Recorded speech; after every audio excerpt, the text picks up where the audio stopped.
There are two main reasons why you lack consistency and you procrastinate. Number one, you have a brain.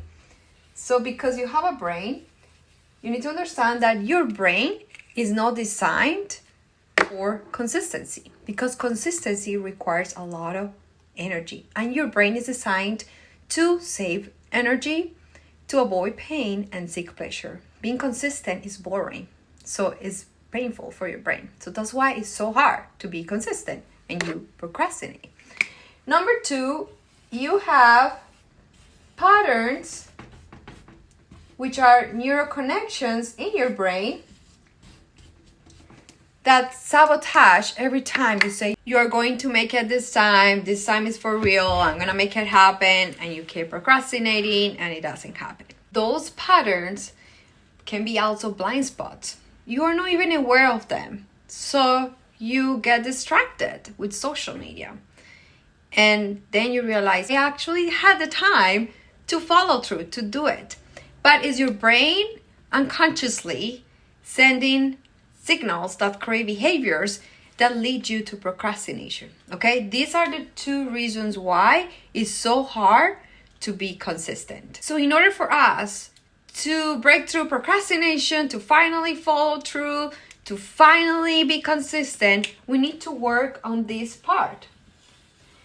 Because this part can be neutral. Yes, we have a brain. And we're going to be afraid, we won't want to do it because it requires a lot of energy. However, I'm going to honor my word and I'm going to do it and I'm going to be consistent, right? So that's why for a lot of people, it just comes out as easy as what I'm saying, right? Because they have a set of patterns that are allowing them to be consistent, even though if it's hard. But if you see that procrastination is this wild behavior that you have been repeating over and over, and consistency is not even in your vocabulary anymore, that means that we have to go deep into this. What set of patterns, neuroconnections that were formed when you were little are in this container that are not allowing us to get where we want to. It's literally your brain doing whatever it takes for you to not change your identity. When we create a new set of programming, a new set of patterns, you are creating a new identity. And that's the most, I will say, scary experience the brain can have, because it's a new identity and that requires a lot of energy, a lot of doubt.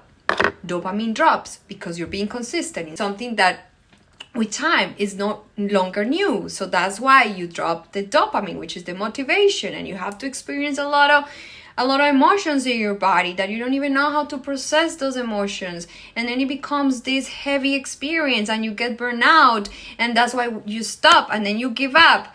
And it's a roller coaster where I'm consistent 3 days, then I procrastinate 4 days. And it's this loop, a roller coaster where you feel stuck. Common productivity, if you want to get my steps, and I will say the most valuable tool, understanding process you can have, and you can watch it whenever you want, to finally break through that lack of consistency. We're gonna go deep into this part to understand what is going on, how we can release this, how we can process those feelings that feel uncomfortable. That's why we keep being distracted, procrastinating, or we keep just saying next day, next time, and nothing happens.